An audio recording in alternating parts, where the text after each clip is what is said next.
મેષ રાશિ આવનારા 3 મહિના જાન્યુઆરી, ફેબ્રુઆરી, માર્ચ તમને ચેતવણી આપશે. મેષ રાશિવાળાઓ, અમે તે મહાપરિવર્તન પર ચર્ચા કરીશું જે 16 જાન્યુઆરીથી આરંભ થઈ રહ્યું છે. તે ફેબ્રુઆરીના ગ્રહણોની જે તમારા સંબંધો અને તમારા સત્યને પરખશે અને માર્ચના તે સમયની જ્યારે આર્થિક પ્રવાહ તમારી દિશાને પરિવર્તિત કરવાની ક્ષમતા રાખે છે.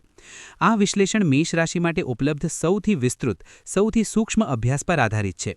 એવા વૈદિક સિદ્ધાંતો પર જે સામાન્ય રીતે માત્ર શાસ્ત્રોના મૌન પૃષ્ઠોમાં છુપાયેલા રહે છે. પરંતુ આગળ વધતા પહેલાં એક વાત સમજવી અનિવાર્ય છે. જીવનમાં ક્યારેક કંઈક મેળવવા માટે કંઈક ગુમાવવું પડે છે. એ જ રીતે 2026ની શરૂઆત તમારા માટે એક ગહન પરિવર્તનનું દ્વાર છે. પુરાતનનું વિસર્જન અને નવસર્જનની શરૂઆત. આ સમયે શનિ તમારા 12મા ભાવમાં સ્થિત છે. સામાન્ય લોકો શનિના નામથી ભયભીત થઈ જાય છે, પરંતુ આ અવધિમાં શનિ કોઈ દંડાધિકારીની જેમ નહીં, પરંતુ એક ગહન છન્ની, એક દિવ્ય ફિલ્ટરની ભૂમિકા ભજવે છે. તેમનો સિદ્ધાંત સરળ છે. જે તત્વો તમારી યાત્રામાં અવરોધક છે તે આપમેળે વિલુપ્ત થઈ જશે. જે સંબંધો, કાર્ય અથવા આદતો તમને નીચે ખેંચી રહી હતી તે ધીમે ધીમે તમારી જીવનરેખા થી અલગ થશે. શનિ આ સમયે તમારા વિરોધી નથી, તેઓ તમારા જીવનને અશુદ્ધિઓથી મુક્ત કરનાર શિલ્પકાર છે. હવે પ્રશ્ન માત્ર એટલો જ છે કે શું તમે આ શુદ્ધિકરણ અને ઉન્નતિની યાત્રાને સ્વીકારવા માટે તૈયાર છો? ચાલો જાન્યુઆરીથી માર્ચ 2026ની કુંડળીને ક્રમવાર સમજીએ. પહેલું છે લગ્નેશનું ઉચ્ચ થવું. તમારી રાશિના સ્વામી મંગળ છે અને જાન્યુઆરીના મધ્યમાં મંગળદેવ મકર રાશિ એટલે કે તમારા 10મા ભાવમાં પ્રવેશ કરશે અને ત્યાં ઉચ્ચના થઈ જશે. વૈદિક જ્યોતિષમાં જ્યારે લગ્નેશ 10મા ભાવમાં ઉચ્ચનો હોય છે ત્યારે રૂચક પંચ મહાપુરુષ યોગ બને છે. સાથે જ 10મા ભાવમાં મંગળ દિગ્બળ પ્રાપ્ત કરે છે. તેનો અર્થ એ છે કે તમારા પાસે અઢળક ઊર્જા, સાહસ અને કામ કરવાની શક્તિ હશે. બીજું છે 11મા ભાવનો વિસ્ફોટ. ફેબ્રુઆરીના મહિને એક ખૂબ જ દુર્લભ સંયોગ બની રહ્યો છે. કુંભ રાશિ જે તમારો 11મો ભાવ એટલે કે લાભ સ્થાન છે, ત્યાં રાહુ પહેલેથી બેઠા છે.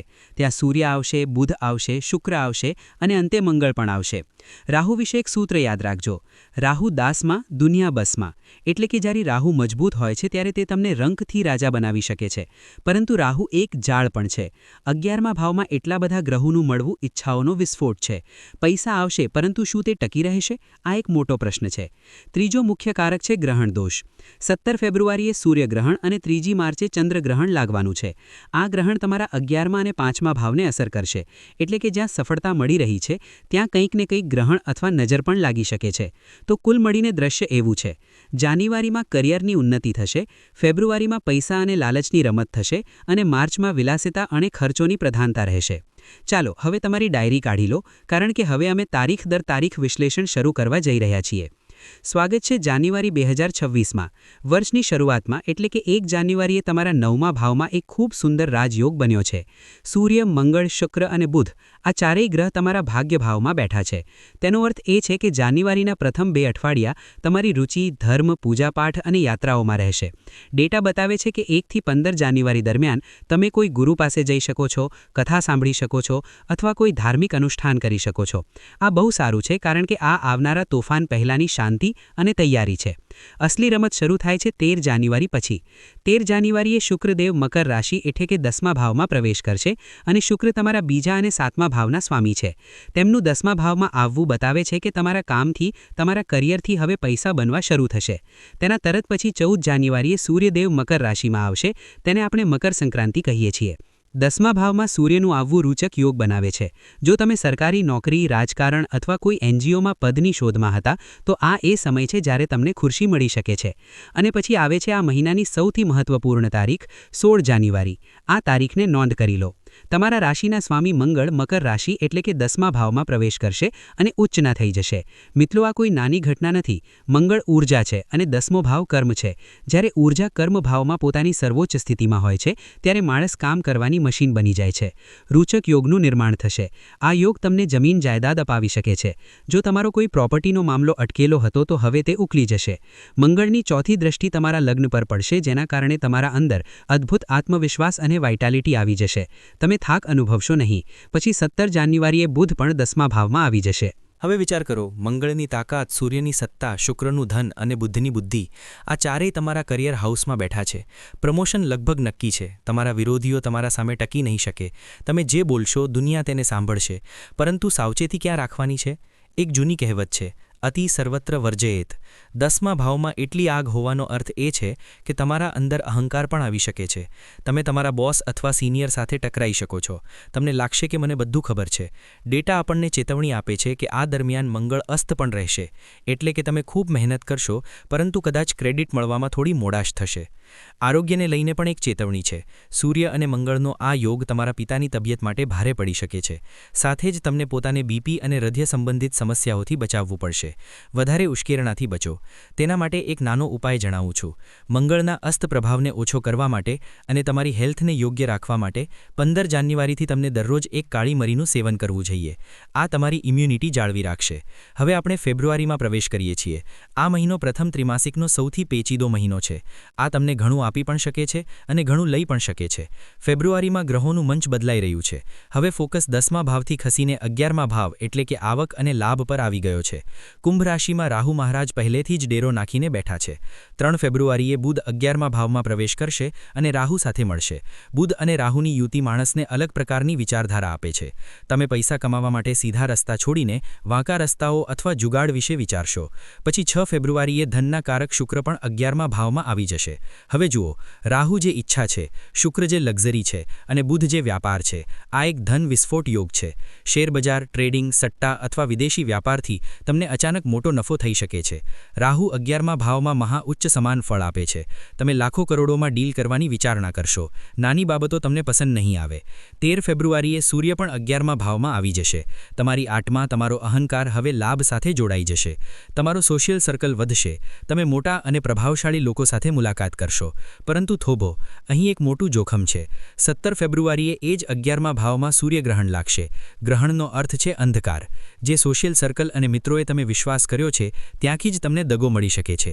તેને આપણે વિશ્વાસઘાતનો મહિનો પણ કહી શકીએ. તમારા સ્વાર્થભર્યા મિત્રો બેનકાબ થશે. કોઈ પણ ડીલ માત્ર મૌખિક ન કરો, લખિતમાં રાખો. આ પછી 23 ફેબ્રુઆરીએ મંગળ પણ 11મા ભાવમાં પ્રવેશ કરશે. મંગળ અને રાહુનું મિલન અંગારક યોગ બનાવે છે. આ બહુ જ વિનાશક ઊર્જા છે. આ તમને પૈસા કમાવાનો જુસ્સો આપશે, પરંતુ આ તમારો વ્યવહાર બહુ આક્રમક બનાવી શકે છે. મિત્રો સાથે ઝઘડા અને તણાવ થવાની પૂરી શક્યતા છે. અને મહિનાના અંતે 26 ફેબ્રુઆરીએ બુધ વક્રી થઈ જશે. તેને વક્રી બુદ્ધિ કહેવામાં આવે છે. રાહુ સાથે વક્રી બુધ તમને ખોટા નાણાકીય નિર્ણય લેવા માટે મજબૂર કરી શકે છે. તમને લાગશે કે આ ઇન્વેસ્ટમેન્ટ તો ડબલ થઈ જશે, પરંતુ તે એક ઝાડ પણ હોઈ શકે છે. તેથી 26 ફેબ્રુઆરી પછી કોઈ પણ મોટું રોકાણ ન કરો. આરોગ્યને લઈને ખાસ ચેતવણી. ગર્ભવતી મહિલાઓને ફેબ્રુઆરી અને માર્ચમાં ખૂબ જ સાવધાન રહેવું છે. 11મા ભાવમાં બેઠેલા આ પાપી ગ્રહો અને ગ્રહણ સીધા તમારા 5મા ભાવ એટલે કે સંતાન ભાવને જોઈ રહ્યા છે. ગર્ભપાત અથવા ગર્ભાવસ્થામાં જટિલતાઓનો ખતરો ખૂબ વધારે છે. ડોક્ટરના સંપર્કમાં રહો અને ભારે સામાન ઉઠાવવાથી બચો. હવે આપણે માર્ચ 2026માં આવી પહોંચીએ છીએ. આ મહિનો ખર્ચ અને ભાવુકતાનો છે. 2 માર્ચે શુક્રદેવ પોતાની ઉચ્ચ રાશિ મીનમાં પ્રવેશ કરશે, જે તમારો 12મો ભાવ છે. વૈદિક જ્યોતિષનો એક નિયમ છે. શુક્ર 12મા ભાવમાં અતિ વિશિષ્ટ કારક બને છે. અહીં ઉચ્ચનો શુક્ર તમને રાજા જેવી લાઇફસ્ટાઇલ આપે છે. માર્ચમાં તમે પોતાના પર, પોતાના ઘરના ઇન્ટિરિયર પર, મોંઘા કપડાં પર અથવા વિદેશ યાત્રાઓ પર દિલ ખોલીને પૈસા ખર્ચશો. આ શુભ વ્યય છે. તમને ઊંઘનું સુખ અને ભોગ વિલાસ મળશે. પરંતુ બિલકુલ બીજા જ દિવસે 3 માર્ચે તમારા 5મા ભાવમાં ચંદ્રગ્રહણ લાગશે. 5મો ભાવ તમારા પ્રેમ, સંતાન અને બુદ્ધિનો છે. આ ગ્રહણ તમારા ઇમોશન્સને હચમચાવી દેશે. જો તમે કોઈ રિલેશનશિપમાં છો તો માર્ચનો પહેલો અઠવાડિયો ખૂબ ભારે છે. બ્રેકઅપ અથવા ગેરસમજ થઈ શકે છે. તમે તમારા બાળકોને લઈને ખૂબ ચિંતિત અથવા ભાવુક થઈ શકો છો. વિદ્યાર્થીઓનું મન અભ્યાસથી ઉચટાઈ શકે છે. પછી 11 માર્ચે દેવગુરુ બૃહસ્પતિ 3જા ભાવમાં માર્ગી થઈ જશે. આ એક સારી ખબર છે. નવેમ્બર 2025થી જે ભાગ્ય અટકેલું લાગતું હતું, હવે તે આગળ વધશે. નાની યાત્રાઓથી લાભ થવા લાગશે. ભાઈ બહેનો સાથે સંબંધો સુધરશે. પરંતુ 15 માર્ચ પછીનો સમય ડેન્જર ઝોન છે. 15 માર્ચે સૂર્ય મીન રાશિ એટલે કે 12મા ભાવમાં પ્રવેશ કરશે, જ્યાં શનિ પહેલેથી બેઠા છે. સૂર્ય અને શનિ પિતા અને પુત્ર છે, પરંતુ ઘોર શત્રુ. તેમનું 12મા ભાવમાં મળવું સારો સંકેત નથી. આ પિતૃદોષ જેવી ઊર્જા બનાવે છે.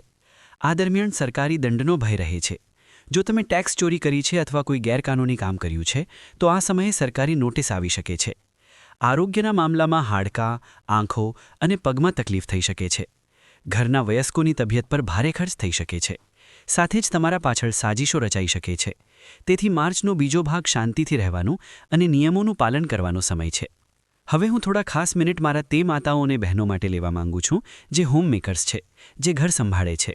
ઘણી વખત રાશિફળમાં તમારી વાત વિગતે કરવામાં આવતી નથી, પરંતુ મેષ રાશિના ગણીઓ માટે આ ત્રિમાસિક ખૂબ જ ખાસ સંદેશ લાવી છે. જુઓ, તમે ઘરનો ધૂરી છો અને ગ્રહોની ચાલનો સીધો અસર તમારા ઘરના વાતાવરણ પર પડશે. જાન્યુઆરીમાં જ્યારે મંગળ તમારા 10મા ભાવમાં ઉચ્ચના હશે તો તેમની ચોથી દૃષ્ટિ તમારા ચોથા ભાવ એટલે કે સુખ અને ઘરના ઉપર પડશે. તેનો અર્થ એ છે કે જાન્યુઆરી અને ફેબ્રુઆરીમાં તમારી અંદર કામ કરવાની ઊર્જા બહુ વધારે હશે. તમે કદાચ ઘરના નકશા બદલશો, રિનોવેશન કરાવશો અથવા લાંબા સમયથી પેન્ડિંગ રહેલા ઘરના બહારના કામો ચૂટકીઓમાં પૂરા કરી દેશો. પણ સાવચેત રહેવું એ છે કે મંગળ આગ છે. ઘરના સભ્યો પર, ખાસ કરીને પતિ અથવા સાસસુર પર તમારો ગુસ્સો ભડકી શકે છે.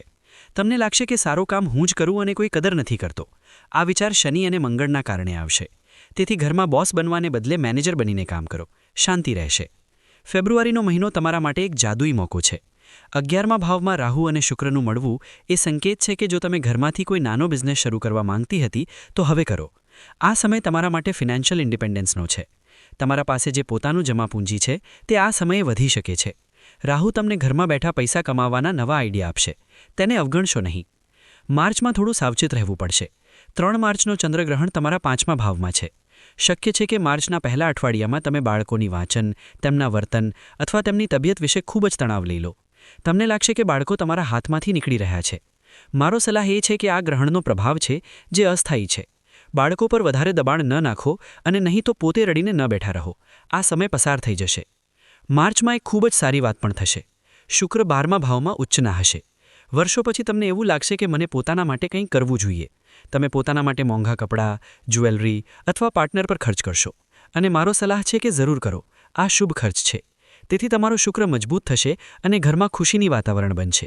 ગૃહિણીઓ માટે ખાસ ટીપ છે. શનિ 12મા ભાવમાં છે જે ક્યારેક એકલતા આપે છે. તમને લાગશે કે પરિવારના વચ્ચે હોવા છતાં તમે એકલી છો. તેમાંથી બચવા માટે ઘરના મુખ્ય દ્વાર પર દરેક સાંજ સરસવના તેલનો દીપક પ્રજ્વલિત કરવો શરૂ કરો. આ નકારાત્મકતા ઘરમાં પ્રવેશ કરવાને રોકશે અને તમારા મનને શાંત રાખશે. મિત્રો, મેષ રાશિ માત્ર મેષ રાશિ નથી. આ 3 નક્ષત્રોથી બનેલી છે: અશ્વિની, ભરણી અને કૃતિકા. ચાલો જાણીએ કે તમારા જન્મ નક્ષત્ર અનુસાર આ ત્રિમાસિક કેવી રહેશે. જો તમારો જન્મ અશ્વિની નક્ષત્રમાં થયો છે તો તમે સ્વાભાવિક રીતે ઉર્જાવાન છો. જાન્યુઆરીમાં મંગળનું ઉચ્ચ થવું તમારા માટે સૌથી વધારે લાભદાયક રહેશે. તમે જિમ, સ્પોર્ટ્સ અથવા પોલીસ લાઇનમાં ખૂબ સારું કરશો. પરંતુ કેતુના પ્રભાવના કારણે તમને ઈજાનો ભય પણ રહેશે. ગાડી ધીમી ચલાવો. 18મા મહિનાનો જે નિયમ છે તેના અનુસાર તમારી તબિયતનું ધ્યાન રાખો. જો તમે ભરણી નક્ષત્રના છો તો માર્ચનો મહિનો તમારા માટે સૌથી શાનદાર રહેશે. કારણ કે તમારો સ્વામી શુક્ર ઉચ્ચના હશે. જો તમે ફેશન, મીડિયા, ડિઝાઇનિંગ અથવા કોઈ ક્રિએટિવ ફિલ્ડમાં છો તો તમને ઘણી સફળતા મળશે. પરંતુ ફેબ્રુઆરીમાં રાહુનો પ્રભાવ તમને ભટકાવી શકે છે. અનૈતિક સંબંધોથી બચો નહીં તો બદનામી થઈ શકે છે. અને જો તમે કૃતિકા નક્ષત્રના પ્રથમ ચરણમાં જન્મેલા છો તો તમે જન્મજાત લીડર છો. જાન્યુઆરી અને ફેબ્રુઆરીમાં જ્યારે સૂર્ય 10મા ભાવમાં અને 11મા ભાવમાં હશે ત્યારે તમારી પ્રશાસન ક્ષમતા ચરમ પર રહેશે. તમને કોઈ મોટું સરકારી પદ અથવા જવાબદારી મળી શકે છે.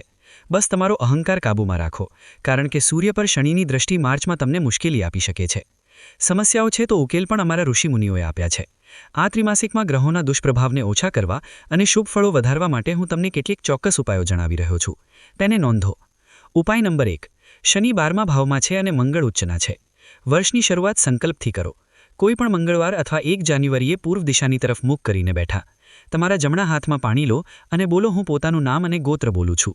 આજે આ સંકલ્પ લેતા છું કે મારા સમગ્ર વર્ષ 2026ની સુરક્ષા અને સફળતા માટે બજરંગબલીની સાધના કરું છું. પછી પાણી છોડો. નિયમ એ છે કે દરરોજ 1 વખત હનુમાન ચાલીસા અને 1 વખત બજરંગ બાણનો પાઠ કરો અને દર શનિવારે સુંદરકાંડ સાંભળો અથવા વાંચો. આ ઉપાય તમને દરેક સંકટથી બચાવશે. ઉપાય નંબર 2. મંગળને પ્રસન્ન રાખવા માટે દર મંગળવારે હનુમાનજીને 1 મીઠું પાન, થોડી ગોળ, 2 ફળ અને 2 મીઠાઈ અર્પિત કરો. સાથે તિલના તેલનો ચૌમુખી દીપક પ્રજ્વલિત કરો અને ઓમ સર્વ દુઃખ હરાય નમો મંત્રનો 108 વખત જાપ કરો. ઉપાય નંબર 3. ફેબ્રુઆરી અને માર્ચમાં ગ્રહણ અને ગર્ભવતી મહિલાઓની સુરક્ષામાં શ્રેષ્ઠ છે શિવ અભિષેક. દૂધ, ગુલાબજળ અને થોડા તિલના તેલના મિશ્રણથી શિવલિંગનો અભિષેક કરો. આ પ્રભાવ ગર્ભના સ્વસ્થને મજબૂત કરશે.